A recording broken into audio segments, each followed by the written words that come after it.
글을 시작하기에 앞서 구독과 좋아요 부탁드립니다. 영상을 만드는데 큰 힘이 됩니다.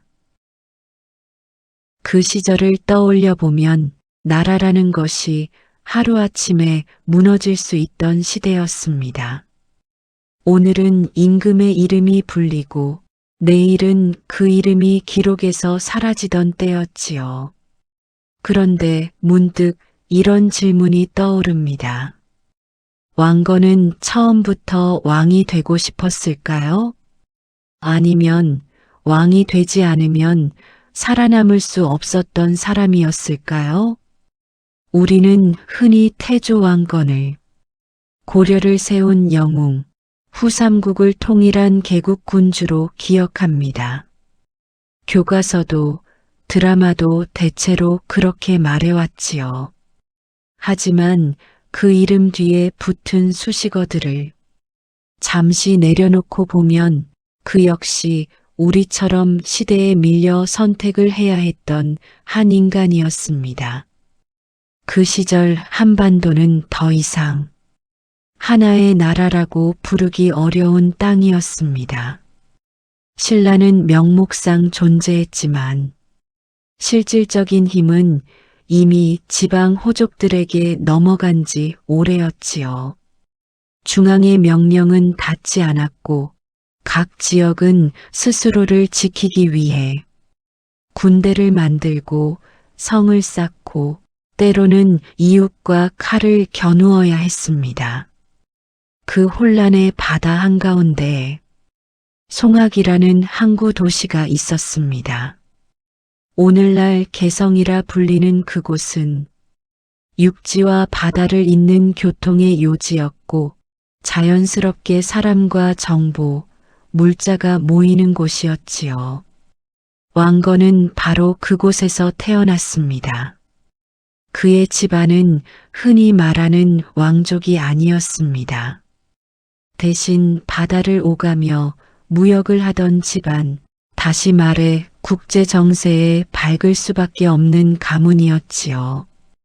그때를 떠올려 보면 바다를 안다는 건 단순히 배를 몬다는 뜻이 아니었습니다. 중국 대륙의 변화, 북방 유목 세력의 움직임, 해상 교역로의 흐름을 읽어야 했습니다. 기록을 보면 왕건의 집안은 당나라, 발해, 일본과의 교류 흔적을 남기고 있습니다.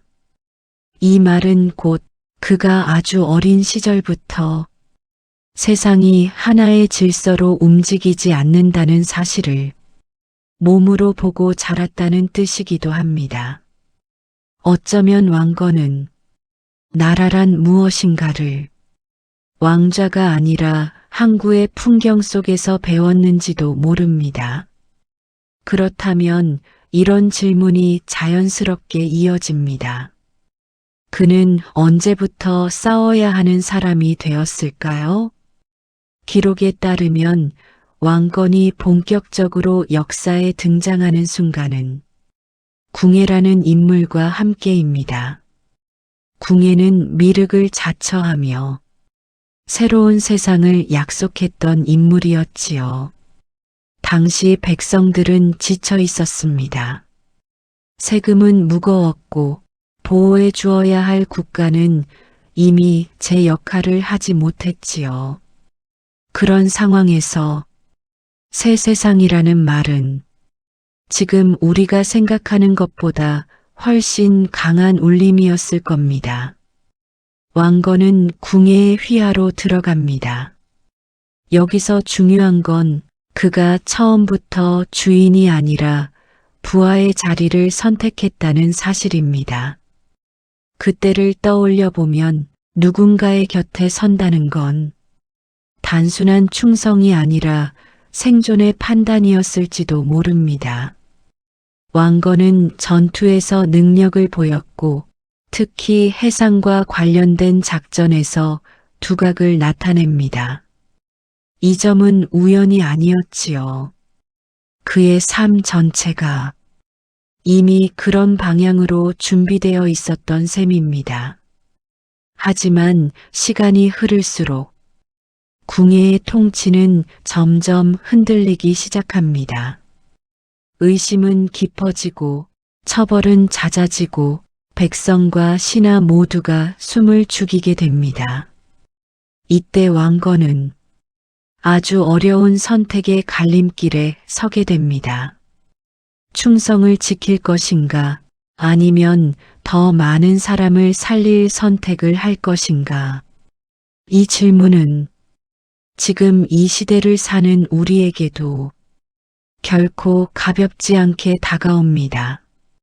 그는 결국 결단을 내립니다. 하지만 그 결단이 영웅의 포효처럼 기록되지는 않습니다. 오히려 기록은 담담합니다. 마치 그 선택이 이미 예정되어 있었던 것처럼 말이지요. 어쩌면 왕건은 왕이 되기 위해 칼을 든 것이 아니라 칼을 들지 않으면 더 많은 피를 보게 될 상황을 피하려 했는지도 모릅니다. 그때를 떠올려 보면 칼보다 무서운 것이 사람의 마음이던 시대였습니다. 누가 어느 편에 서느냐에 따라 오늘의 생사가 갈리고 내일의 운명이 정해졌지요. 이쯤에서 이런 질문을 해보게 됩니다. 왕건은 어떻게 사람을 적으로 만들지 않았을까요? 끝없는 전쟁의 시대에 그는 왜 비교적 적은 원한을 남긴 인물로 기억될까요? 궁예가 물러난 뒤 왕건은 왕자에 오릅니다. 하지만 그 자리는 누구도 오래 버티기 어려운 자리였습니다. 후삼국이라 불리던 당시의 정세는 겉으로 보기엔 세 나라의 싸움 같았지만 실제로는 수십, 수백 명의 호족이 각자의 이해관계를 놓고 움직이던 복잡한 판이었습니다. 그때를 떠올려 보면 호족이란 존재는 지금의 지방 유지 정도로 설명하기엔 부족합니다. 그들은 군대를 갖고 있었고 세금을 거두었으며 지역 백성의 생사를 좌우할 수 있는 힘을 지니고 있었습니다. 왕건이 왕이 되었다고 해서 그들이 자동으로 고개를 숙일 이유는 없었습니다. 그래서 왕건은 힘으로 누르기보다 관계를 선택합니다. 기록을 보면 그는 유난히 혼인을 많이 맺습니다. 후대에는 이를 두고 정략 결혼이 지나쳤다는 평가도 있지만 그 시절을 살아본 사람의 눈으로 보면 전혀 다른 풍경이 보입니다. 혼인이란 단순한 결혼이 아니라 서로의 생존을 묶는 약속이었기 때문입니다. 그때를 떠올려 보면 사위가 된다는 것은 언젠가 칼을 겨눌지도 모를 사람에게 나는 당신의 가족이다라고 말하는 일이었습니다. 왕건은 정복한 지역의 호족을 몰아내지 않았습니다. 오히려 그 자리에 그대로 두거나 관직을 주고 혼인을 통해 관계를 엮었습니다. 이 방식은 느려 보였지만 피를 덜 흘리게 만드는 방법이기도 했습니다. 특히 주목할 만한 기록이 있습니다.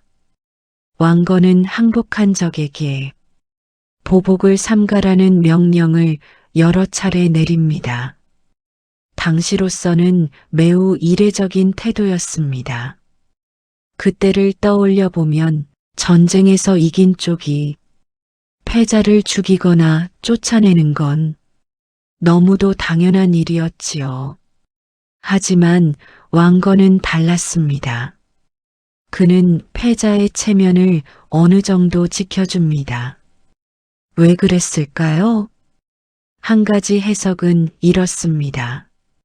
왕건은 이 사람들도 언젠가는 다시 필요해질 존재라는 사실을 너무 잘 알고 있었던 겁니다. 오늘의 적이 내일의 이웃이 되고 모레의 동맹이 될 수 있다는 사실을 그는 항구 도시에서 이미 배웠을지도 모릅니다. 외교 문서를 보면 그는 주변 세력과의 관계에서도 극단을 피합니다. 무조건 적대하지도 무조건 굽히지도 않습니다. 특히 후백제와의 관계에서 그의 태도는 흥미롭습니다. 견훤을 완전히 부정하거나 악으로만 그리지 않습니다. 오히려 같은 시대를 살아가는 경쟁자로 대합니다. 그때를 떠올려 보면 이건 단순한 관용이 아니라 아주 냉정한 계산이었을 수도 있습니다. 너무 많은 원한은 결국 나라를 안에서부터 무너뜨리기 때문입니다. 왕건은 사람을 없애기보다 사람을 남기는 쪽을 택합니다. 적을 만들지 않으려는 선택 혹은 적을 최소화하려는 선택이었지요. 하지만 이 방식은 언제나 환영받지만은 않았습니다. 내부에서는 너무 물러터졌다는 불만도 나옵니다. 강력한 통제를 원하는 목소리도 있었습니다. 이제 또 다른 질문이 생깁니다. 그는 왜 그 불만을 알면서도 끝까지 이 방식을 고수했을까요? 그는 무엇을 가장 두려워했을까? 그때를 떠올려 보면 강한 사람보다 오래 살아남는 사람이 더 무서운 시대였습니다. 칼을 잘 쓰는 것보다 무너지지 않는 것이 중요했던 때였지요. 이쯤에서 이런 질문을 던져보게 됩니다. 왕건은 무엇을 가장 두려워했을까요? 외적의 침입이었을까요? 권자를 노리는 내부의 반란이었을까요? 기록을 차분히 따라가다 보면 그가 가장 경계했던 것은 눈에 보이는 적보다 보이지 않는 균열이었음을 알 수 있습니다. 왕건이 왕위에 오른 뒤에도 나라는 결코 안정되지 않았습니다.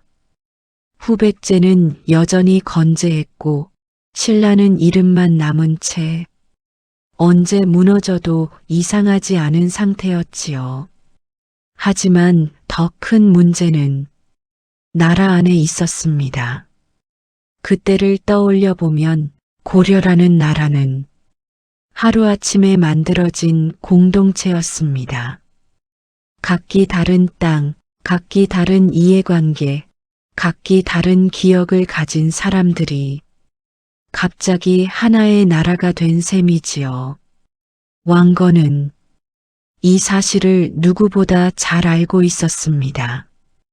그래서 그는 중앙의 권력을 단단히 쥐기보다 일부러 느슨하게 유지합니다. 지금 기준으로 보면 불안해 보일 정도의 선택이었지요. 하지만 그에게는 분명한 이유가 있었습니다. 지나치게 빠른 통합은 반발을 낳고 그 반발은 곧 피로 이어진다는 사실을 그는 이미 여러 차례 목격했기 때문입니다. 그때를 떠올려 보면 궁예의 몰락이 바로 그 예였습니다. 의심이 쌓이고 강압이 늘어나자 사람들은 등을 돌렸지요. 왕건은 같은 길을 걷지 않으려 애씁니다. 그래서 그는 왕이 되었어도 스스로를 절제합니다. 기록 속의 왕건은 자주 몸이 아팠고 전장에 직접 나서기보다 뒤에서 상황을 지켜보는 경우가 많았습니다. 이를 두고 나약하다고 해석하는 시선도 있지만 다르게 보면 그는 무리하지 않는 법을 알고 있던 사람이었습니다. 그가 두려워한 것은 자신이 쓰러지는 순간이 아니라 자신이 쓰러진 뒤 나라가 함께 무너지는 모습이었을지도 모릅니다. 그래서 그는 후계 문제에도 유난히 신중합니다. 아들들 사이의 갈등을 최소화하려 애쓰고 신하들에게도 경솔한 언행을 경계하라고 당부합니다.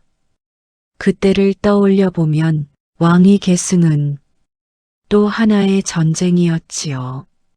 칼이 없어도 사람이 죽어나가던 싸움이었습니다. 왕건은 그 싸움을 최대한 늦추고 싶어 했던 듯합니다. 완전히 막을 수는 없다는 걸 알면서도 적어도 자신의 생애 안에서는 폭발하지 않기를 바랐던 것이지요. 이런 태도는 그를 위대한 영웅처럼 보이게 하지는 않습니다. 하지만 오히려 그 점이 그를 현실의 군주로 보이게 만듭니다. 그는 모든 걸 장악할 수 있다고 믿지 않았고 모든 선택이 옳을 수 없다는 사실을 스스로에게 끊임없이 상기시켰습니다. 그때를 떠올려 보면 목소리가 큰 사람이 항상 오래 살아남지는 않았던 시대였습니다. 오히려 조용한 사람이 끝까지 남는 경우도 많았지요. 이쯤에서 이런 질문이 자연스럽게 떠오릅니다. 왕건은 왜 그토록 조용했을까요? 왜 스스로를 드러내지 않았고 왜 강대국을 향해 큰 소리를 치지 않았을까요? 왕건이 왕위에 오른 시기 바다 건너와 북쪽 대륙에서는 이미 거대한 변화가 일어나고 있었습니다. 당나라는 무너졌고 그 자리를 여러 나라가 나누어 차지하며 새로운 질서를 만들어 가고 있었지요. 그때를 떠올려 보면 한반도는 더 이상 세상의 중심이 아니었습니다. 대륙의 흐름에 따라 언제든 휘말릴 수 있는 변방에 가까웠지요. 왕건은 이 사실을 누구보다 냉정하게 인식하고 있었습니다. 그는 스스로를 천하의 중심에 선 황제로 꾸미지 않습니다. 국호를 세우고 왕이 되었지만 외교 문서에서는 과한 자존심을 드러내지 않습니다. 이 점이 후대 사람들에게는 소극적으로 보이기도 합니다. 왜 더 당당하지 못했을까? 왜 강하게 나가지 않았을까? 이런 질문들이 따라붙지요. 하지만 그때를 떠올려 보면 강하게 말한다는 것은 곧 감당해야 할 책임을 스스로 끌어안는 일이기도 했습니다. 대륙의 세력들은 말보다 힘을 기준으로 움직였고 한번 찍히면 수십 년간 고통을 겪어야 했습니다. 왕건은 그 위험을 알았습니다. 그래서 그는 조용히 관찰하고 천천히 대응합니다. 특히 외교 관계에서 그의 태도는 일관됩니다.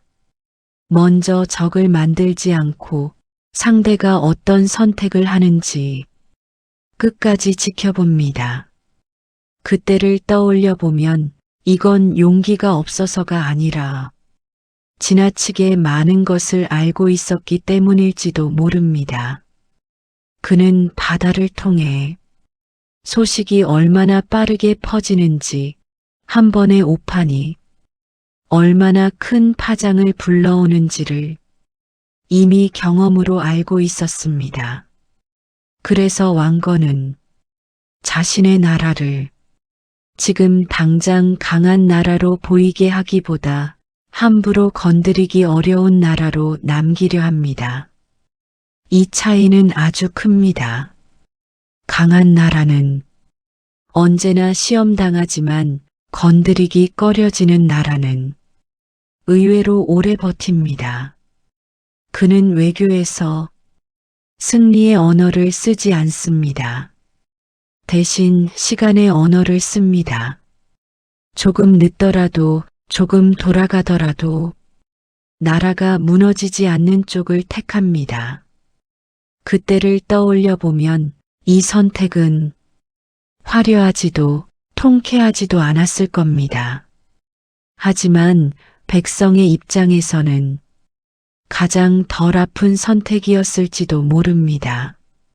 왕건은 큰 소리를 내지 않았지만 그 대신 나라가 흔들리지 않도록 끊임없이 균형을 맞췄습니다. 그는 왜 싸워야 할 때와 싸우지 말아야 할 때를 유난히 구분하려 했을까요? 그는 전쟁을 어떻게 끝내려 했을까? 그때를 떠올려 보면 전쟁은 시작보다 끝이 더 어려웠던 시대였습니다. 칼을 드는 일보다 칼을 내려놓게 만드는 일이 훨씬 힘들었지요. 이쯤에서 이런 질문을 해보게 됩니다. 왕건은 왜 전쟁을 이기는 일보다 끝내는 일에 더 집착했을까요? 우리는 흔히 왕건을 통일 전쟁의 승자로 기억합니다. 하지만 기록을 찬찬히 살펴보면 그는 의외로 전쟁을 오래 끌지 않으려 했던 사람입니다. 그때를 떠올려 보면 전쟁은 군인만 죽이지 않았습니다. 밭은 버려졌고 길은 끊겼고 아이와 노인은 조용히 사라졌지요. 왕건은 이 현실을 외면하지 않았습니다.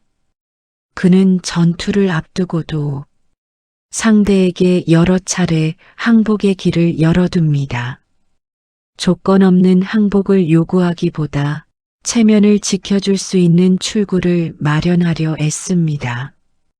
이 점은 당시 기준으로 보면 상당히 이례적이었습니다.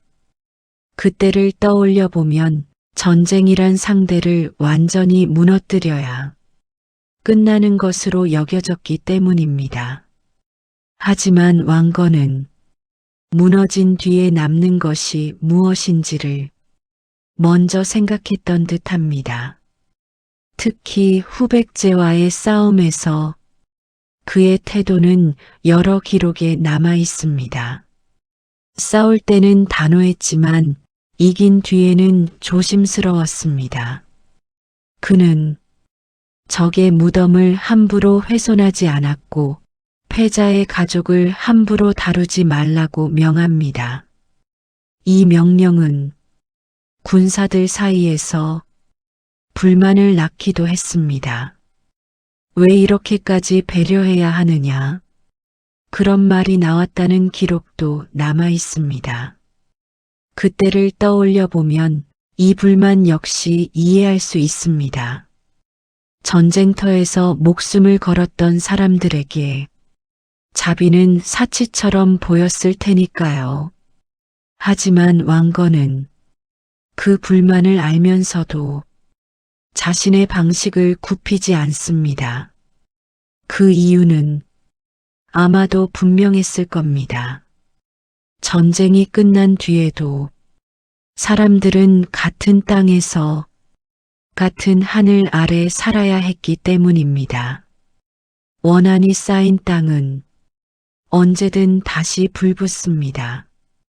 왕건은 그 불씨를 최대한 남기지 않으려 했던 듯합니다. 그는 전쟁을 한 번의 승부로 보지 않았습니다. 오히려 긴 시간 속의 과정으로 바라봤습니다. 이 시각은 전술보다 전략에 가까웠고 용맹보다 인내에 가까웠습니다. 그때를 떠올려 보면 이런 방식은 박수받기 어려운 선택이었을지도 모릅니다.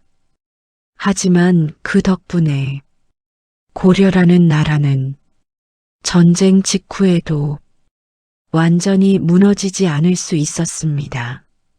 왕건은 승리의 순간보다 그 다음 날을 더 두려워했던 사람처럼 보입니다. 칼을 거둔 뒤의 아침, 백성이 다시 밭으로 나갈 수 있는지, 길이 다시 이어질 수 있는지를 먼저 떠올렸던 것이지요. 이미 기울어진 나라를 그는 왜 끝까지 존중하려 했을까요? 그는 왜 신라를 끝까지 품으려 했을까? 그때를 떠올려 보면 무너지는 나라를 대하는 태도에서 그 사람의 진짜 속내가 드러나곤 했습니다. 승자는 언제나 선택할 수 있었고 패자는 그 선택을 받아들일 수밖에 없었지요. 이쯤에서 이런 질문이 떠오릅니다. 왕건은 왜 이미 힘을 잃은 신라를 끝까지 존중하려 했을까요? 신라는 오래된 나라였습니다. 1000년 가까운 시간을 버텨온 왕조였지요. 하지만 왕건의 시대에 이르러 그 힘은 이미 다 빠져 있었습니다. 왕실은 흔들렸고 지방은 통제되지 않았으며 백성들은 어디에 기대야 할지 모르는 상태였습니다. 그때를 떠올려 보면 누군가는 이렇게 말했을지도 모릅니다. 이제 끝난 나라다. 굳이 배려할 필요가 없다. 하지만 왕건은 그 길을 택하지 않습니다. 기록을 보면 신라가 스스로 항복의 뜻을 전했을 때 왕건은 군대를 앞세우지 않습니다. 대신 예를 갖춥니다. 그리고 신라의 마지막 임금에게 왕족의 예우를 약속합니다. 이 장면은 화려하지도 극적이지도 않습니다. 오히려 지나치게 조용해서 후대의 이야기 속에서는 자주 지나쳐집니다. 그런데 그 조용함이야말로 왕건의 선택을 보여주는 중요한 단서일지도 모릅니다. 그때를 떠올려 보면 신라는 단순한 하나의 나라가 아니었습니다. 많은 사람들에게는 여전히 우리가 살아온 질서였고 기억 속의 조국이었지요. 왕건은 그 기억을 함부로 짓밟지 않으려 했던 듯합니다. 신라 왕족을 제거하거나 굴욕적인 처우를 했다면 당장은 통쾌했을지 모르지만 그 상처는 오래 남았을 겁니다. 왕건은 그 상처를 나라의 시작에 새기고 싶지 않았던 것처럼 보입니다. 그래서 그는 신라의 제도와 인재를 가능한 한 그대로 받아들입니다. 이건 정복자의 행동이라기보다 이어받는 사람의 태도에 가까웠습니다. 그때를 떠올려 보면 이 선택 역시 위험을 동반했습니다. 내부에서는 왜 패자를 이렇게까지 대우하느냐는 불만이 나올 수밖에 없었지요. 하지만 왕건은 그 불만을 감수합니다. 어쩌면 그는 이렇게 생각했을지도 모릅니다. 나라를 없애는 건 쉽지만 사람의 기억을 없애는 건 불가능하다. 신라를 존중하는 모습은 곧 고려가 과거를 부정하지 않는 나라라는 신호이기도 했습니다. 이 점은 후삼국 통합 이후 사회가 비교적 빠르게 안정을 찾는데 중요한 역할을 했다는 해석도 있습니다. 왕건은 새로운 나라를 세우면서도 모든 것을 새로 만들려 하지 않았습니다. 오래된 것 위에 조심스럽게 새로운 것을 얹으려 했지요. 그때를 떠올려 보면 사람은 누구나 자신이 어떻게 기억될지를 한 번쯤은 생각하게 됩니다.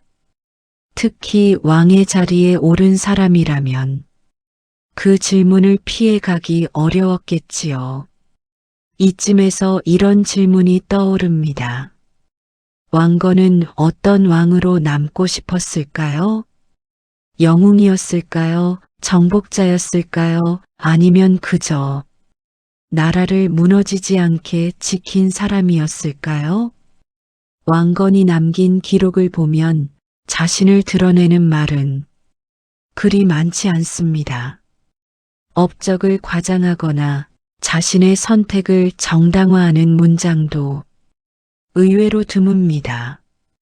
그때를 떠올려 보면 이 침묵 자체가 하나의 메시지였을지도 모릅니다. 그는 스스로를 완벽한 군주로 남기려 하지 않았던 듯합니다. 오히려 실수할 수 있었고 두려워했고 망설였다는 흔적이 곳곳에 남아 있습니다. 특히 눈에 띄는 것은 그가 신하들에게 남긴 말들입니다. 경계하라, 조심하라, 백성을 먼저 살펴라. 이런 말들이 반복됩니다. 그때를 떠올려 보면 이 말들은 승리의 언어가 아니라 불안의 언어에 가깝습니다. 나라가 아직 완성되지 않았다는 사실을 스스로에게 계속 상기시키는 말이지요. 왕건은 후대의 왕들에게 화려한 비전보다 주의사항을 더 많이 남깁니다. 하지 말아야 할 것들, 경계해야 할 것들, 넘지 말아야 할 선들 말입니다. 이 점에서 그는 개국 군주답지 않게 조심스러웠습니다. 보통 나라를 세운 사람들은 이제부터 새 세상이다라고 말하지만 왕건은 이제부터 더 조심해야 한다고 말합니다. 그때를 떠올려 보면 이 태도는 자신의 시대가 아직 불안정하다는 사실을 너무나 잘 알고 있었기 때문일 겁니다. 그는 자신의 선택이 언제든 비판받을 수 있다는 것도 알고 있었을 겁니다. 그래서 그는 미리 변명하지 않았고 미리 영웅이 되려 하지도 않았습니다. 어쩌면 왕건은 이렇게 기억되길 바랐을지도 모릅니다. 그는 완벽하진 않았지만 나라를 함부로 다루지 않았다. 그때를 떠올려 보면 이 바람은 그가 살아온 삶과도 닮아 있습니다. 항구에서 자라 여러 세력을 오가며 세상을 배웠고 한쪽으로 치우치지 않으려 애썼던 사람. 왕건에게 왕자는 목표라기보다 짐에 가까웠을지도 모릅니다. 벗어날 수 없지만 가볍게 여길 수도 없는 자리 말입니다. 권력의 정점에서 그는 무엇을 내려놓으려 했을까요? 그때를 떠올려 보면 사람은 나이가 들수록 무언가를 얻기보다 무언가를 내려놓는 법을 배우게 됩니다. 왕도 예외는 아니었겠지요. 이쯤에서 이런 질문이 떠오릅니다. 권력의 정점에 선 왕건은 무엇을 내려놓으려 했을까요? 왕건의 말년 기록은 놀랄 만큼 조용합니다. 새로운 정복도 대대적인 개혁도 거의 보이지 않습니다. 그때를 떠올려 보면 이 침묵은 지쳤다는 신호라기보다 의도적인 멈춤에 가까웠을지도 모릅니다. 그는 더 이상 나라를 넓히려 하지 않습니다. 이미 얻은 것을 지키는 데 집중합니다.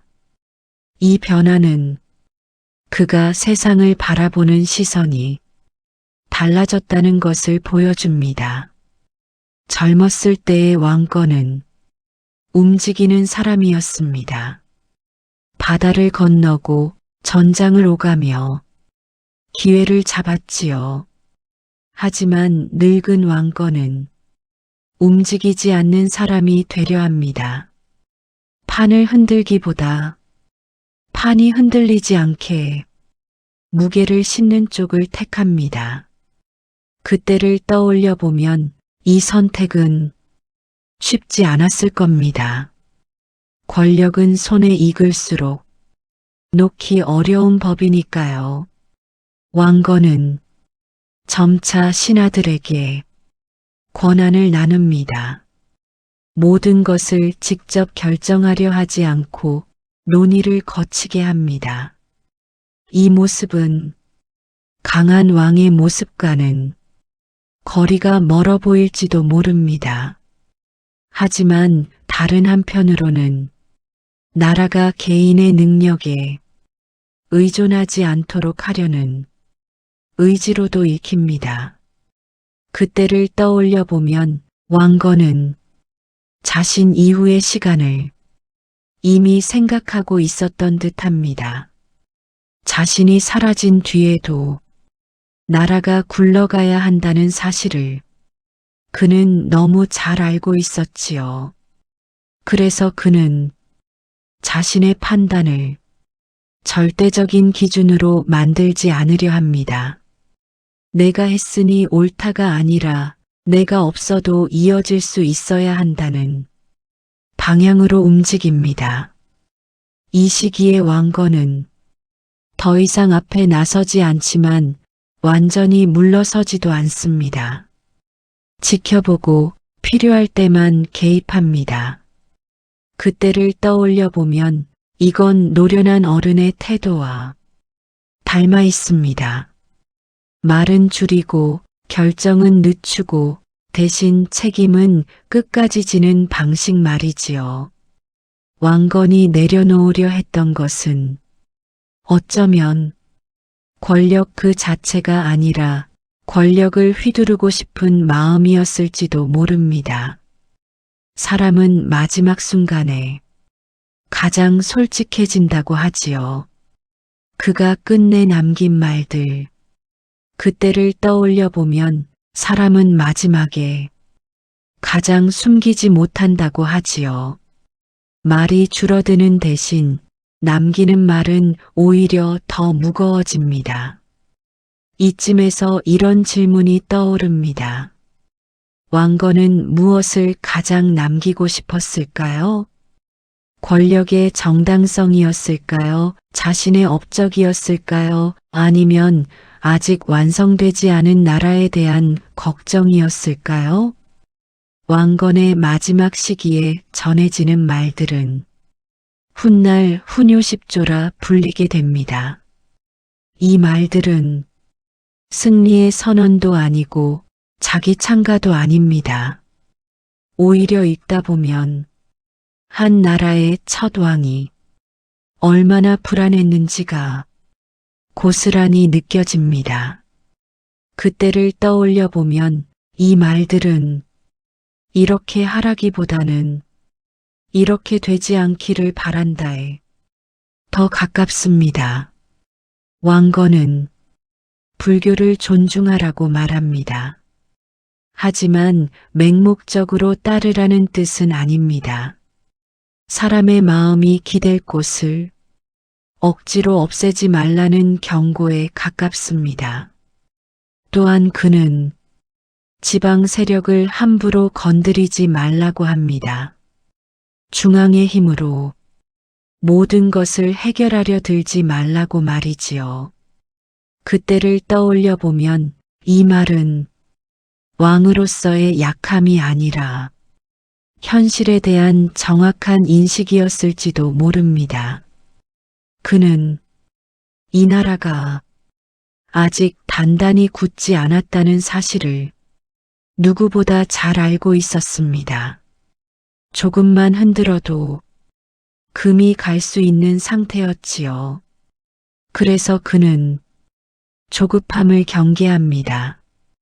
너무 빨리 바꾸려 하지 말고 너무 강하게 밀어붙이지 말라고 여러 차례 반복합니다. 이 말들 속에는 그가 직접 겪었던 실패의 기억이 묻어 있습니다. 궁예의 몰락, 강압의 끝이 무엇이었는지를 그는 잊지 않았던 것이지요. 그때를 떠올려 보면 왕건의 유언은 미래를 향한 청사진이라기보다 과거에서 길어올린 교훈에 가깝습니다. 그는 후대의 왕들이 자신보다 더 강해지기를 바라기보다 자신과 같은 실수를 반복하지 않기를 바랐던 듯합니다. 이 점에서 왕건은 자신을 기준으로 삼지 않습니다. 자신을 넘어서라는 말도 하지 않습니다. 다만 나라를 함부로 다루지 말라고 조용히 당부합니다. 그때를 떠올려 보면 이 말들은 왕의 말이라기보다 늙은 어른의 말처럼 들립니다. 많이 겪어본 사람이 뒤늦게 건네는 조심스러운 충고말이지요. 왕건은 마지막까지 영웅이 되려 하지 않습니다. 대신 불완전한 나라를 불완전한 채로라도 지켜달라고 말합니다. 이제 마지막 이야기가 남았습니다. 그가 떠난 뒤 우리는 그를 어떻게 기억하게 되었을까요? 다음 파트에서는 태조 왕건이라는 인물을 영웅도 성인도 아닌 한 시대를 버텨낸 사람으로 바라보며 이 이야기를 마무리하려 합니다. 그때를 떠올려 보면 사람은 떠난 뒤에야 비로소 정리된 모습으로 남습니다. 살아있을 때의 선택은 뒤엉켜 있었지만 시간이 흐르며 그 의미가 조금씩 드러나지요. 이쯤에서 마지막 질문을 던져보게 됩니다. 우리는 왜 지금도 태조 왕건을 이야기하는 걸까요? 그는 정말 특별한 영웅이었기 때문일까요? 아니면 그 시대를 살아낸 아주 현실적인 사람이었기 때문일까요? 왕건의 삶을 처음부터 다시 떠올려 보면 그는 늘 한가운데 있지 않았습니다. 가장 강한 사람도 아니었고 가장 극적인 인물도 아니었습니다. 그는 항구에서 자랐고 여러 세력 사이를 오가며 상황을 읽는 법을 배웠습니다. 앞장서기보다 흐름을 살피는 쪽에 가까운 사람이었지요. 그때를 떠올려 보면 그의 선택들은 언제나 조금씩 느렸습니다. 결단을 내릴 때도, 전쟁을 끝낼 때도, 사람을 대할 때도 한 박자씩 늦추는 모습이었습니다. 하지만 바로 그 점이 그를 끝까지 남게 만들었는지도 모릅니다. 왕건은 모든 것을 바꾸려 하지 않았습니다. 이전의 나라를 완전히 부정하지도 않았고 자신의 나라를 절대적인 정답으로 만들지도 않았습니다. 그는 무너진 것 위에 조심스럽게 얻는 방식을 택했습니다. 급하게 세우기보다 흔들리지 않게 두는 쪽을 택했지요. 그때를 떠올려 보면 이 선택은 박수받기 어려운 선택이었을 겁니다. 영웅담으로 만들기에도 조금은 밋밋했을지도 모릅니다. 하지만 나라라는 것은 이야기가 아니라 사람이 사는 공간이었고 왕건은 그 사실을 끝까지 잊지 않았던 듯합니다. 그는 사람을 남겼고 기억을 지웠기보다 이어 붙였으며 전쟁을 자랑으로 삼기보다 상처로 남기지 않으려 했습니다. 그 결과 고려는 하루아침에 무너지지 않았고 적어도 그의 생애 동안에는 다시 큰 혼란에 빠지지 않았습니다. 물론 그의 선택이 모두 옳았다고 단정할 수는 없습니다. 후대의 갈등과 문제들 속에는 그의 시대에서 비롯된 씨앗도 있었을 겁니다. 하지만 그때를 떠올려 보면 그 역시 완벽한 답을 가진 사람이 아니라 불완전한 상황 속에서 덜 아픈 선택을 찾으려 했던 사람이었습니다.